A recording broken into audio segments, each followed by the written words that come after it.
Hadfield from NASA's Langley Research Center is standing by. He's at Homestead National Monument, where the National Park Service has coordinated an eclipse viewing. Vince? And just in, I think we're having, Vince is going to come up shortly, Jen Ray, so we're going to go back with an image, but we will be doing Nebraska as soon as we can. So a shout out to the great state. Thank you.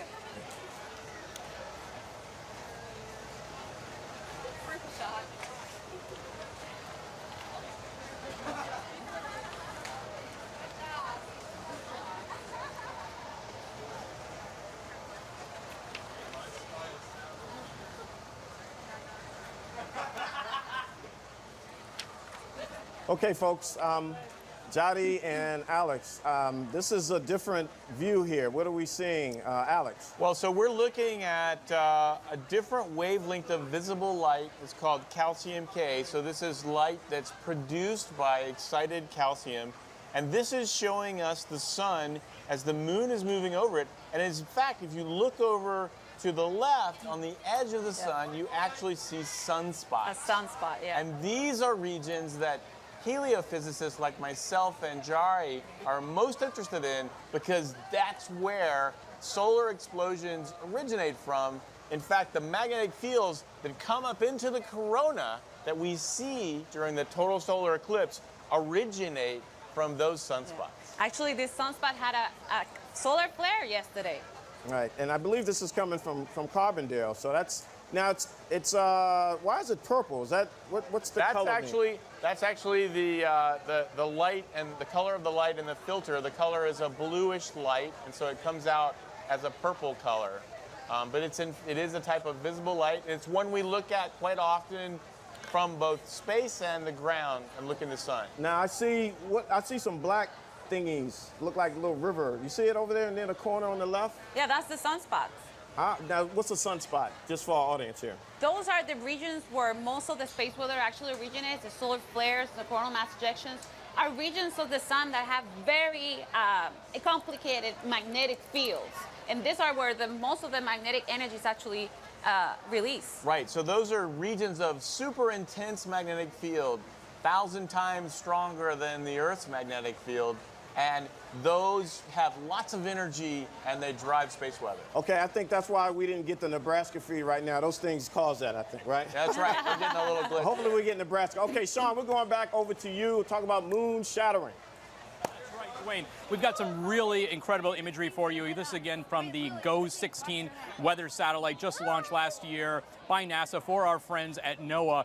And what you're seeing in the western portion of this image is actually the moon's shadow being cast over parts of the path of totality. And of course, you see the cloud cover across the U.S. as well. And as I was telling you earlier, it's actually looking pretty good for most of the western parts of the U.S. that are in the path of totality. Not so good for maybe parts of the central U.S. Where we've got some thunderstorm activity developing and expected to develop later today, this afternoon, for places like Nebraska, parts of Nebraska and Missouri and northern Illinois, so maybe north of Carbondale, and then gets better again as you see in terms of cloud cover as we move further east toward Charleston here. But here in Charleston, we still have some breaks in the cloud. Where the sun is, it's still obscured, but we are able to actually see some of the partial eclipse here in Charleston through some of the breaks in cloud. But again, really wanted to show you guys that imagery from GOES-16 satellite from NOAA, showing you the moon's shadow actually being cast over parts of the western United States right now. With that, Dwayne, I'm going to hand it back over to you. Thanks, Sean. Now, as a reminder, our broadcast is tracking the total solar eclipse as it crosses the United States. It's moving along a path of totality. That's a 70-mile wide path sweeping across the entire nation. Over 12 million people live inside the path of totality. Plus, it's estimated that close to 7 million people have traveled to cities within the path of totality. I know that today is truly a day of celebration as people gather in cities and festivals to view today's celestial event. So let's get into the cultural impact here, guys. Alex, what's your take on the cultural impact of these eclipses? Well, you know, this is really such a fantastic opportunity to connect the nation and, in fact, the world with one of nature's most amazing celestial events. And this is something that we, as working at NASA, are really excited to be able to share. And in fact, We've even worked with some of our colleagues in other parts like the U.S. Postal Service. Yes, the U.S. Postal Service actually created a special stamp for this event. Right. So what I want to do, let's talk about the stamp. Sure. But Jen Ray Tossin, Nebraska, the sunspots are gone, so let's go to Nebraska. Vince Whitfield, are you there? Hi, we're at the Homestead National Monument of America. This is a great location to watch the eclipse, and we've staked out a good spot here on the prairie. Even though the weather isn't cooperating, this is still an excellent event. We're also very prepared. Please make sure to use your protective glasses when viewing the eclipse wherever you are.